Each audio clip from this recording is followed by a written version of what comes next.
आणि मी मेंढेंना काल ठाण्यात जाऊन आव्हान दिलं होतं, आज तुमच्या साक्षीने देतोय की मेंढ्या, तू जर का मर्दाची औलाद असलास, वाटत तर नाहीच आहे, तर तू तुझ्या वडिलांचा फोटो लावून नावानी मैदानात ये आणि मग मत नाही जनतेचे जोडे खा.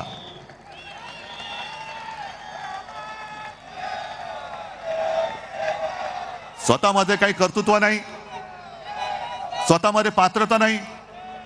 आणि मला खरंच लाज वाटते की देशाचा पंतप्रधान हा कसा असला पाहिजे. त्याच्यामध्ये काहीतरी, ठीक आहे आपल्या पक्षाचा नसेल, पण माझ्या हिंदुस्थानचे पंतप्रधान आहेत, काहीतरी एक शान पाहिजे त्यांच्यामध्ये.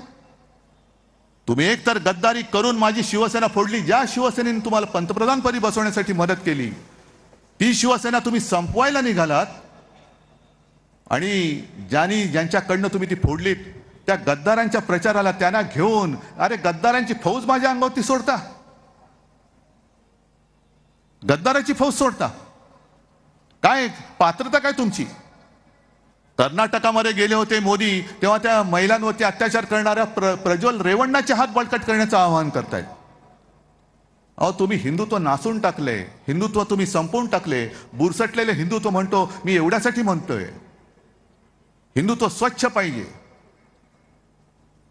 एक तर या भाजपमध्ये तर काय, मी तर म्हणते की भाजप हल्ली हायब्रिड झालेला आहे, म्हणजे संकरित. जशी ती हायब्रिड गाय असते तसं भाजप झाले. कारण भाजपच्या राजकीय गर्भात इतर पक्षातल्या भ्रष्ट नेत्यांची बीज ही टाकलेत. आणि आताचा जो भाजप आहे, जशी गाय भरपूर दूध देणारी असते, तशी आत्ताचा भाजप हा भरपूर थापा मारणारा झालेला आहे. कुठे मूळ भाजप. म्हणजे कोकणात मी गेलो होतो तेव्हा कोणे एकेकाळी ते माधवराव भंडारी होते, आपल्यावरती टीका करायचे, माझ्यावरती करायचे. ठीक आहे म्हटलं, अरे माधवराव आहे ना, जुना माणूस आहे, ओरिजिनल आहे. आता ओरिजिनल कोणीच नाही राहिलं भाजपचं. सगळे बाडगे, कोकणात सुद्धा बाडगा, इकडे सुद्धा बाडगा, सगळेच म्हणजे ह्यांचं संपूर्णपणाने खतम झालेली लोक आहेत. आणि मग मला ती एक म्हण आहे, त्या म्हणीचा अर्थ, कुऱ्हाडीचा दांडा गोतास काळ, माहिती आहे तुम्हाला त्याचा अर्थ.